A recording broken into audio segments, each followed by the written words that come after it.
French bean आएंगे, करेला आएगा, इसको वो कॉपर सल्फेट कीटनाशक दवा है, फसलों है, आपका बैगन वगैरह उसमें लगाते हैं। जब भी इस तरह की आप सब्जियों को लाएं, फल को लाएं, उसे जरूर साफ करें। कोशिश ये करें कि जो सब्जियां हैं उनको हम पानी में जरूर डुबो दें, जिससे कि ये जो हेवी मेटल्स हैं जो उससे निकल पाए।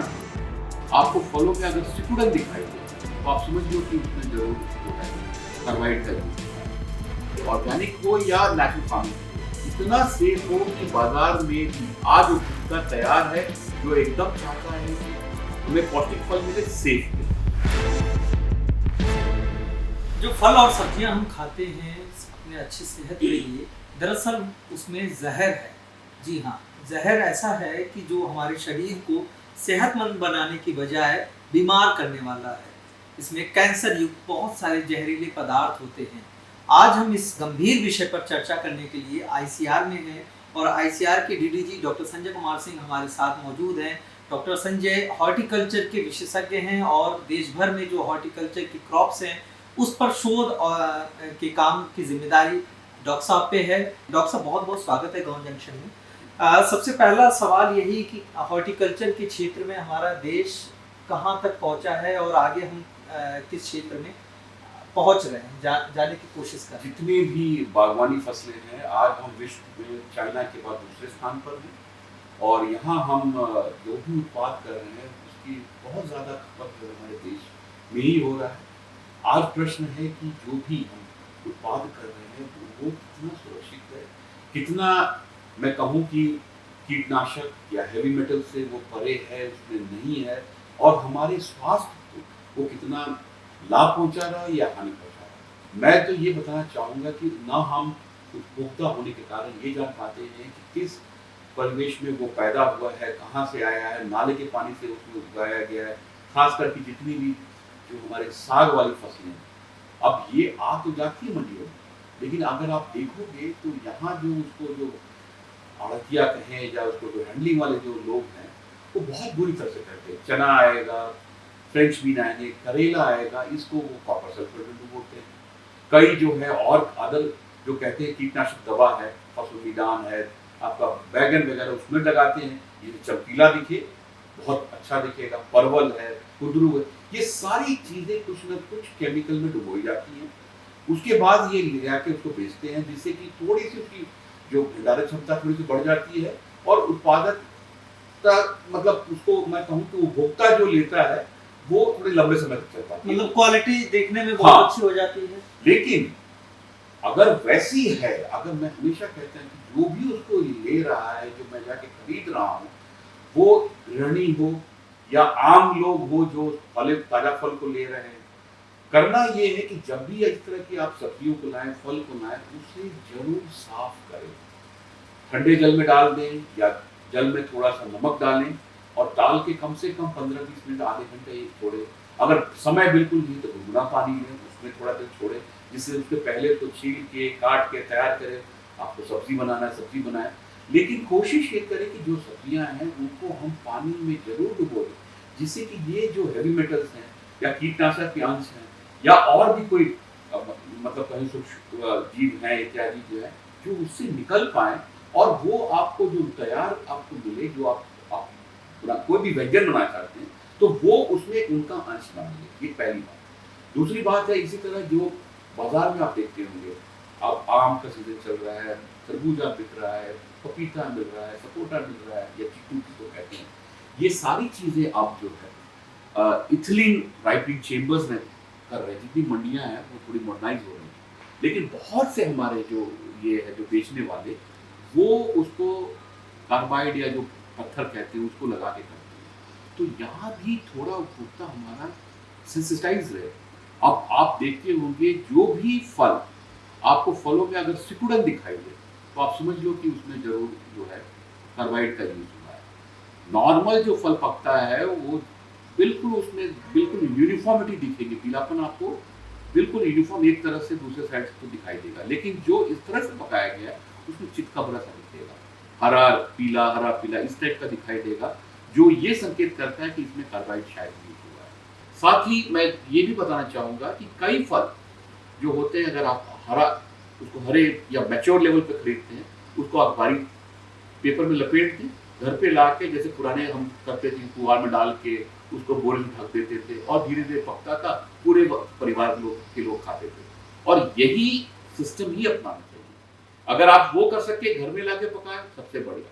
बाजार से लाए, उसको परख जरूरी है और ये करना बहुत जरूरी है। अन्यथा आप कार्बाइड हो या अन्य कीटनाशक हो या हेवी मेटल के दवा में जो डालते हैं, वो अगर उसको सीधे अगर उपयोग में ला रहे हो, तो कहीं ना कहीं आप अपने को, अपने परिवार वालों को किसी न किसी लाइफस्टाइल डिसऑर्डर, कैंसर हो या लिवर डिसऑर्डर हो या और भी कोई प्रॉब्लम हो, कोई वाइटल ऑर्गन आपका बर्बाद होना शुरू हो जाता है। जैसे आपने एक तरीका बताया कि उसको पहले पानी में थोड़ा सा बिल्कुल आधे घंटे तक कई दवा है, तो क्या उससे वो ठीक हो जाता है? बिल्कुल। आप देखिए, कई किसान हैं जो हम कीटनाशक उसको बताते भी नहीं है कि आप डालो इसको, कि सब्जियां हैं 60-70 दिन 100 दिन की क्रॉप होती है। अब कई किसान ऐसे हैं जो मैं कहूँ कि लागत कम करने की जगह में कई बहुत बड़े हार्मफुल जो कहते हैं पुराजन है, वो शुगरकेन के लिए, वो गन्ने के लिए किया गया है, जहाँ पे लंबे समय तक के लिए वो पौधे में रहता है, क्योंकि गन्ना जो है 10 से 11 माह का क्रॉप है। और वहाँ वो क्या करते कि नंबर ऑफ स्प्रे जो है वो कम कर सके, तो वो क्या करते कोरेजेक्शन। और उसके होने से क्या होता है, आपका उत्पाद तो बिल्कुल बहुत बढ़िया है, उसमें ना कीट का निशान होगा, ना कोई होल दिखाई देगा, ना उसमें कोई उसमें अपीयरेंस में डिफरेंस आएगा। लेकिन अगर वो सीधे आप खाते हैं तो आपके स्वास्थ्य के लिए बहुत ज़्यादा हानिकारक है। और वहीं आपको करना ये है, चाहे वो आपका बंद गोभी हो या फूल गोभी हो या और भी कोई सी सब्जियां हो, उसमें वो एक छिड़काव किया, उसके बाद शांत हो गया, फिर सीधे मार्केट पहुंचा देता है। तो वैसे जो अगर है, उनको जो भी आप कोई भी व्यंजन बना रहे हैं, तो सब्जियों को कम से कम आधे घंटा से 1 घंटे गुनगुने पानी में नमक थोड़ी सी डाल दें, 1 चम्मच भर, और उसको छोड़ दें, जिससे कि नमक वाले पानी में भी ये जो मैं कहूँ जो उनका अंश है वो डिफ्यूज हो जाता है। और इससे जो है बहुत हद तक जो भी हानिकारक जो कीटनाशक है या कोई और केमिकल है, उसके कुप्रभाव से हम बच सकते हैं। और एक बहुत ही अच्छा ये विधि है कि जो पुराने जमाने में लोग इसको करते थे, बीच में शहरी लोग धीरे धीरे जो है समय के अभाव के कारण इसको करना छोड़ गए। अन्यथा पहले गांव में देखें, लोग सब्जियों को या फलों को खाने से पहले, लीची हो, आम हो, उसके गर्मी को मतलब कम करने के लिए उसको बाल्टी में डालते थे, ठंडा करते थे, तब खाते थे। तो इस तरह की जो पुरानी हमारी हैबिट थे, उन्हें ही अपनाना है, और तभी जाकर जो है, जो आज के युग में जो हमें फल मिल रहे हैं, सब्जियां मिल रहे हैं, इनको हम खा पाएंगे, जो स्वास्थ्यवर्धक भी होंगे, सेफ भी होंगे। आईसीआर की तरफ से क्या कुछ ऐसा प्लानिंग है या किसानों के बीच में जागरूकता के लिए अभियान चलाया जा रहा हो, जिससे वो जो केमिकल्स का प्रयोग करते हैं वो बंद करें धीरे धीरे? देखिए, भारत सरकार ने बहुत बड़ी पहल ली है, एक ऑर्गेनिक फार्मिंग का, एक नेचुरल फार्मिंग का। और यहाँ इसलिए हमें लेना पड़ा है क्योंकि हमने अपनी जमीन को बिल्कुल बर्बाद कर दिया। इतने ज्यादा हम उर्वरक और ये इत्यादि डाल दिए हैं।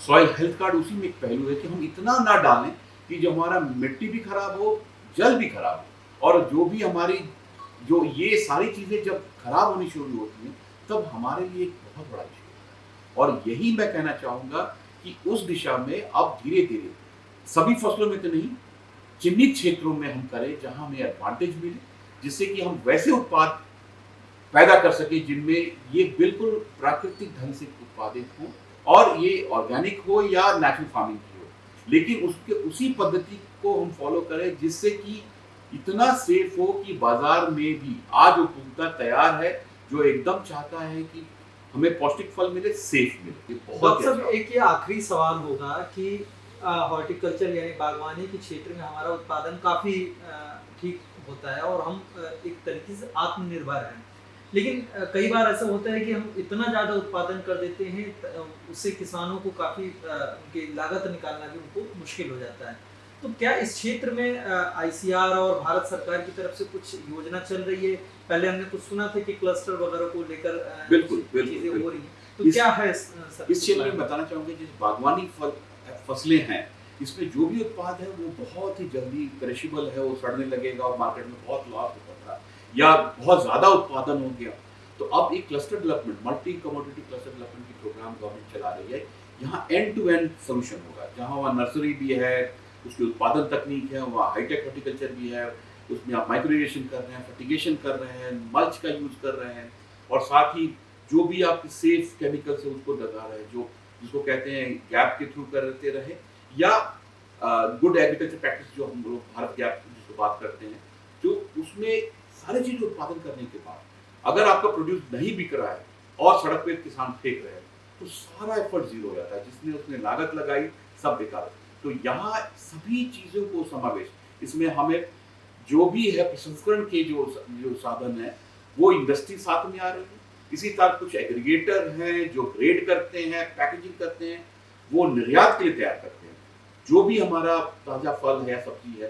तो ये सारी चीजें इंटीग्रेटेड अप्रोच में जाएंगी, जहां ये विदेशी बाजार में हमें अधिक पैसा देंगी, साथ ही जो है प्रसंस्करण के लिए वो जो उत्पाद है वो कभी वेस्ट नहीं होगा, और साथ में जो हमारे युवा वर्ग है उनको गांव ग्रामीण क्षेत्र में, शहर के साथ लगे क्षेत्र में जहां एयरपोर्ट है, जहां पोर्ट है, वहां पे ये जो डेवलप होंगे, वहां पे वो सभी का विकास एक साथ होगा। बहुत बहुत शुक्रिया डॉक्टर साहब, आपने बहुत बेहतरीन तरीके से समझा दिया। एक तो हम जो सेवन करते हैं फल और सब्जियों का, उससे कैसे बचें, जो उसमें हानिकारक तथ्य होते हैं उससे कैसे हम बच सकते हैं, एक चीज़ ये।